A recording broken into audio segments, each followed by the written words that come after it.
Linda Kebab, bonjour. Bonjour. Vous êtes gardienne de la paix. Déléguée nationale, syndicat, l'unité, SGP, police, force ouvrière. On va évidemment parler de la police, Linda Kebab. Le titre de votre dernier livre, Gardienne de la paix et de la révolte chez Stock.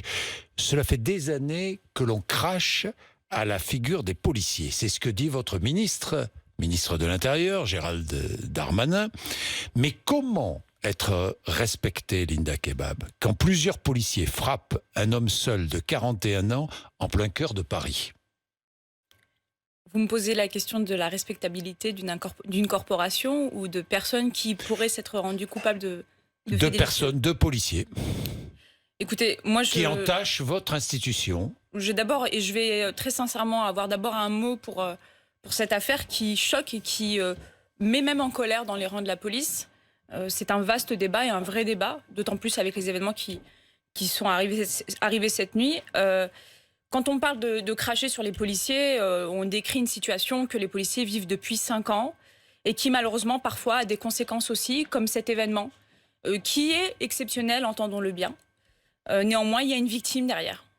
Et quand je regarde les images, comme vous, comme beaucoup de nos concitoyens, la première émotion, c'est le choc, puis la colère, et ensuite l'interrogation.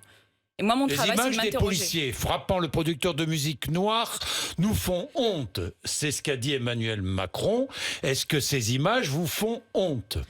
Elles font évidemment honte. Elles font honte à tout humain qui les regarde. Par contre, à la différence du président de la République, j'ai tendance à ne pas retenir, moi, l'appartenance ethnique des personnes. Et j'aimerais juste éviter qu'on américanise un petit peu nos relations entre nous. Et là où je vois une personne pour ce qu'elle dit, pour ce qu'elle fait, d'autres voient la personne en fonction de sa couleur, ce qui n'est pas mon cas. Et j'aimerais que l'universalisme se vaut aussi dans la parole politique.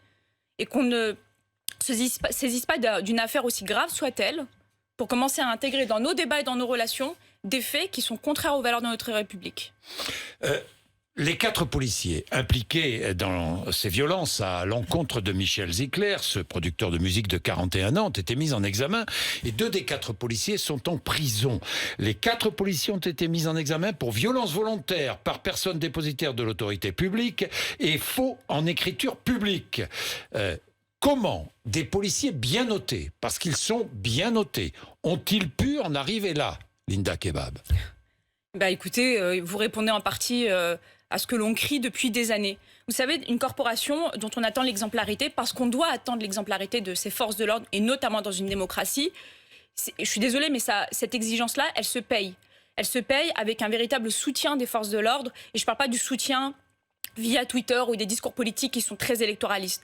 Je suis en train de vous parler d'une corporation dont l'extrême majorité des policiers, des membres, sont en stress post-traumatique depuis 5 ans, qui ont parfois des comportements qui peuvent s'apparenter à ce que certaines associations observatrices des forces de l'ordre disent quel est le syndrome de la citadelle assiégée. Vous avez aujourd'hui des policiers et des gendarmes, et particulièrement des policiers dans les grandes agglomérations, qui ont le sentiment d'être attaqués de toutes parts et qui parfois perdent du discernement. Alors est-ce qu'ils ont agi parce qu'ils ont eu peur, Linda Kebab? Est-ce qu'on peut penser cela? Des policiers bien notés qui étaient nombreux face à un homme seul. Comment peut-on avoir peur lorsqu'on est policier, qu'on est en nombre face à un homme seul qui se débat? La peur, elle fait partie de notre quotidien en tant que force de l'ordre, même quand on y va. Et d'ailleurs, c'est aussi parce que nous avons peur que nous devons aussi aller de l'avant, parce que nous avons aussi une notion d'empathie dans notre action, n'en déplaise ceux qui fustigent les forces de l'ordre à longueur de temps. Oui, on a peur aussi dans nos missions au quotidien. On a peur quand on va au-devant d'un braquage. On a peur quand on va au-devant de violences conjugales ou intrafamiliales. On a peur quand on va au-devant de terroristes. On a peur tout le temps, même quand on interpelle un homme seul. Et je sais ce que c'est sur le terrain, même à 2 ou 3. Parfois, on est blessé face à quelqu'un de grosse corpulence. Est-ce que vous auriez perdu une partie de votre autorité, Linda Kebab? Je pense qu'il y a... L'uniforme, c'est une autorité. Il y a évidemment une perte d'autorité, mais très honnêtement, Monsieur Bourdin... Aujourd'hui, le débat, il est plus de société en réalité. Quel est le rapport qu'on a avec ces forces de l'ordre aujourd'hui? Quel est le rapport qu'a l'opinion publique avec les forces de l'ordre? Les concitoyens, nous avons la chance dans notre démocratie d'avoir une institution policière qui rassemble un fort taux de confiance de la population. Néanmoins, qu'est-ce qui nous dit aussi d'une dictature? C'est le taux de confiance qu'a la population dans sa police. 66 ou 68% aujourd'hui, c'est bien, mais c'est trop peu par rapport à ce qu'on a connu il y a quelques années.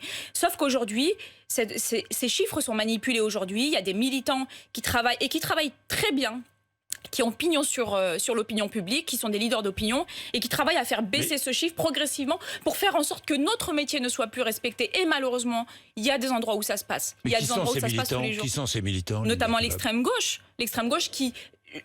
Prenons ce fait qui est dramatique. Attention, hein, on entend bien. Moi, j'ai été très attachée et très touchée par cette histoire. Et j'ai dit, par contre, parce que c'est une obligation et parce que je suis très attachée à l'état de droit, j'ai dit, il faut laisser faire l'enquête. Il faut laisser faire l'enquête.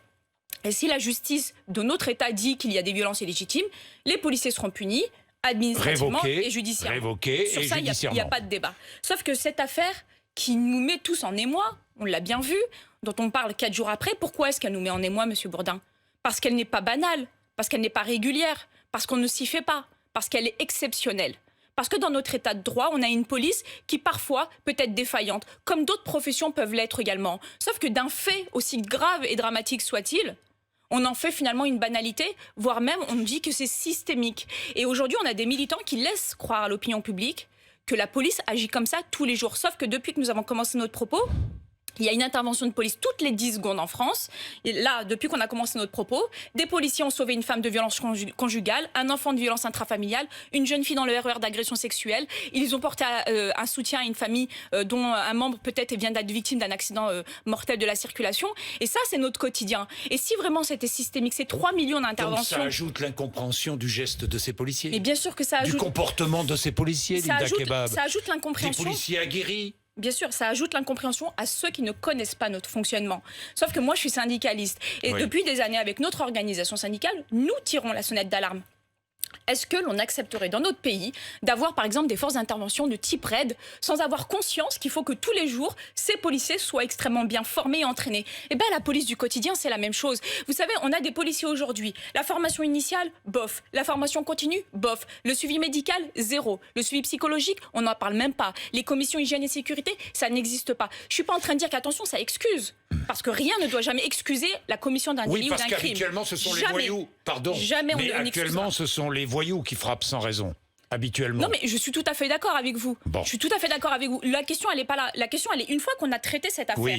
Est-ce qu'on en fait un fait divers qui sera balayé par un autre, ou est-ce qu'on va vraiment dans le fond du problème et on se dit il y a un vrai problème à l'intérieur de la police nationale. Vrai problème de formation, vrai problème de recrutement, d'encadrement. Voilà. Et vous savez, ce syndrome de citadelle assiégée aujourd'hui est existant. Il y a un vrai stress post-traumatique et aujourd'hui les médecins le disent eux-mêmes. Quand il y a un stress post-traumatique, on perd toute forme de discernement. Linda Kebab, sans les caméras de surveillance, sans vidéo, ces scènes de tabassage n'auraient jamais été prouvées. Mais écoutez, ça tombe bien que vous en parliez. Cette vidéo, elle n'est pas le fait d'une révélation de presse, hein, contrairement à ce que certains veulent bien faire croire. Il y a une semaine déjà, le parquet, donc, à qui a été présenté M. Zecler, a décidé de ne pas poursuivre pour les outrages qui lui avait été imputé une première fois par ses policiers.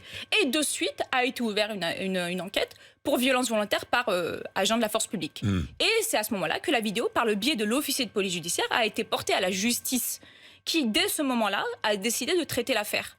Et puis il s'avère qu'une copie de cette vidéo est arrivée à cette rédaction, qui en a fait la publicité, mais ce n'est pas la révélation de cette vidéo qui est à l'origine de la prise en compte de cette affaire. Vidéo, oui, mais... aurait-on su ce qui s'est passé? Probablement pas. Mais tout l'intérêt d'avoir de la vidéosurveillance, je vous rassure, Monsieur Bourdin, la police est filmée tout le temps, à l'intérieur par les vidéos de surveillance, dans les rues également, mais également les smartphones, on est filmé Alors H24. Justement, je viens à ce fameux article 24 de la loi relative à la sécurité globale.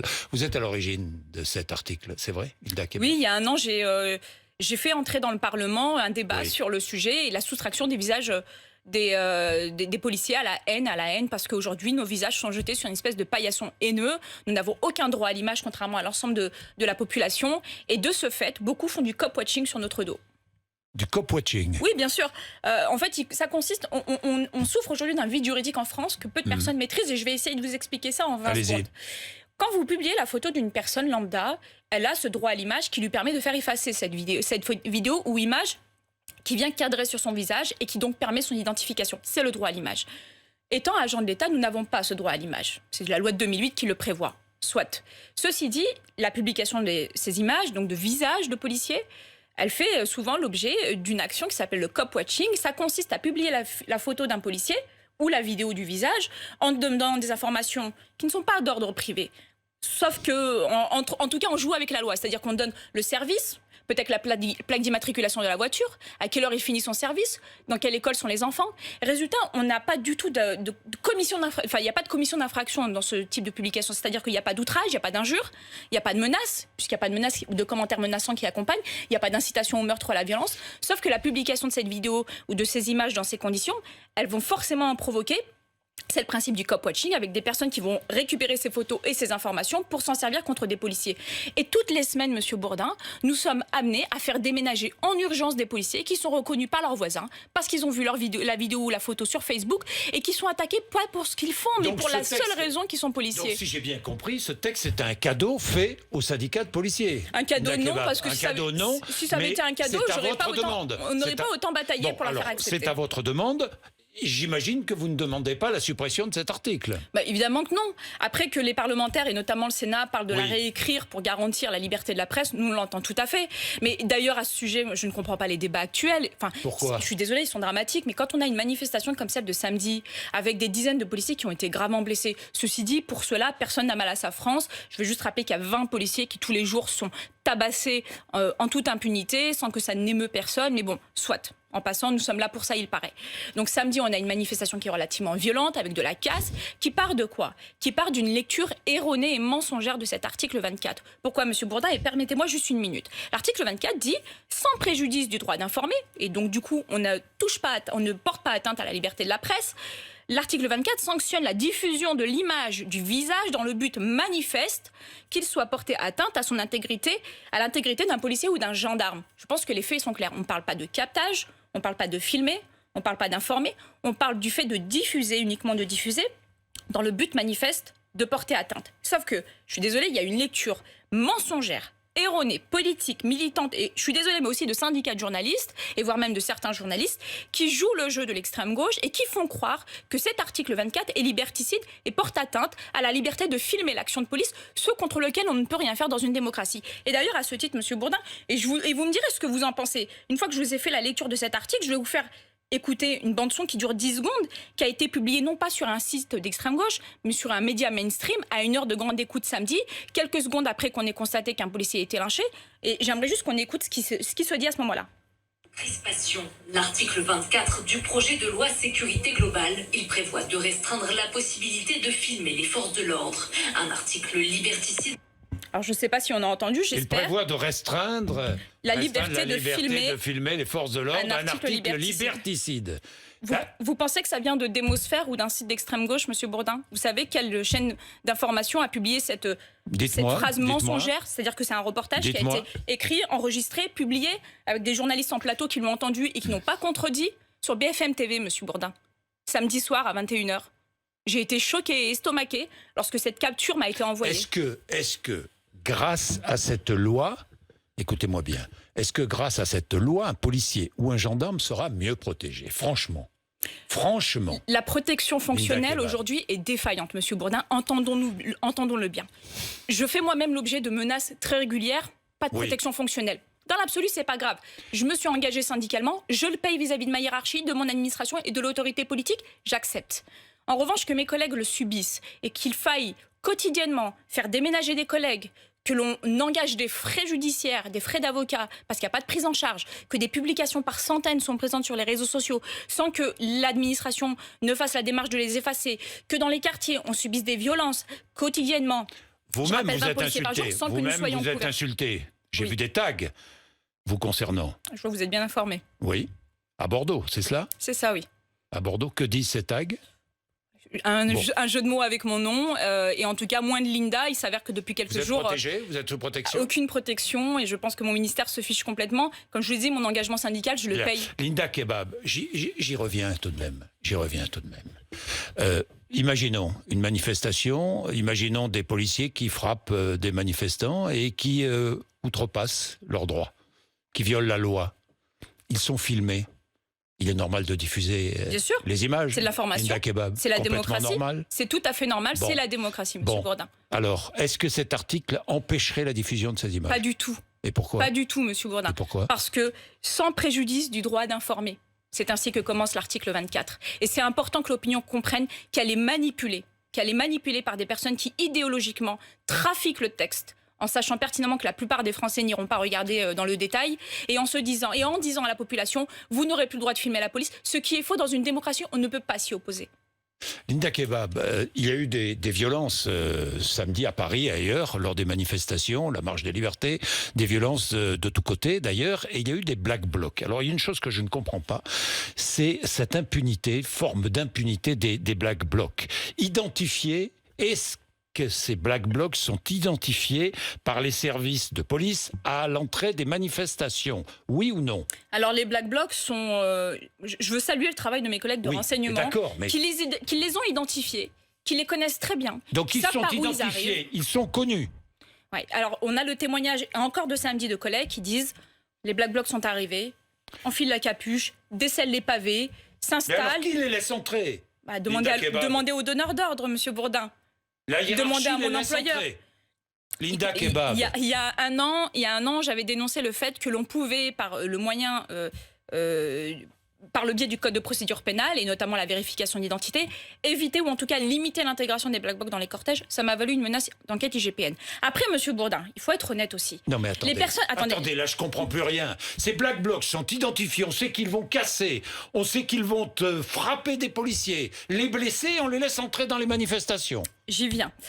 J'ai envie que vous y veniez. Il faut prendre la responsabilité de chacun. Il y a la responsabilité hiérarchique où depuis quelques années, on n'a plus les moyens, c'est insoluble et on ne parvient pas à interpeller les black blocs parce que l'ordre n'est pas donné au bon moment et notamment avant qu'ils n'intègrent les cortèges, puisque la vérification d'identité permettrait en l'occurrence de les écarter le temps de la manifestation, puisque la plupart n'ont pas de pièce d'identité sur eux et que l'attroupement en soi est une infraction ou en tout cas au moins un motif de contrôle d'identité. Deuxième chose, monsieur Bourdin, je ne sais pas si vous vous souvenez, il y avait eu un débat qui avait été notamment fustigé par une partie de la gauche que je déplore d'ailleurs et que j'estime aujourd'hui qui n'est plus républicaine ni sociale, c'était la loi anti-casseurs. Et c'était une loi qui permettait de donner à l'autorité administrative et donc au préfet la possibilité d'empêcher à des casseurs de revenir dans des manifestations. Qui est devenue cette loi, monsieur Bourdin? Elle a été supprimée. Moi, ça veut dire qu'il y a une complaisance envers ces black blocs. Mais il y a une complaisance de tout le monde, monsieur Bourdin. Elle sert à tout le monde, elles servent à tout le monde, ces black blocs. Mais certains laissent même entendre que des policiers sont déguisés en black bloc pour provoquer la police et discréditer les manifestants. Oui, bon, ça c'est les nous sachons, monsieur Bourdin. Vous savez, des complots, on en aura toujours. Moi, je vous dis on aura toujours des complots. Oui, vous savez... mais enfin, ça laisse...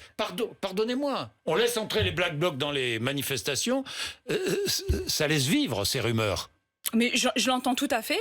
Mais enfin, depuis quand le ministère de l'Intérieur, dans sa globalité, est un bon pédagogue et un bon... Le ministère de l'Intérieur est responsable. Mais évidemment, de toute façon, le ministère de l'Intérieur est responsable de ce qui se passe à l'intérieur de notre pays. Point.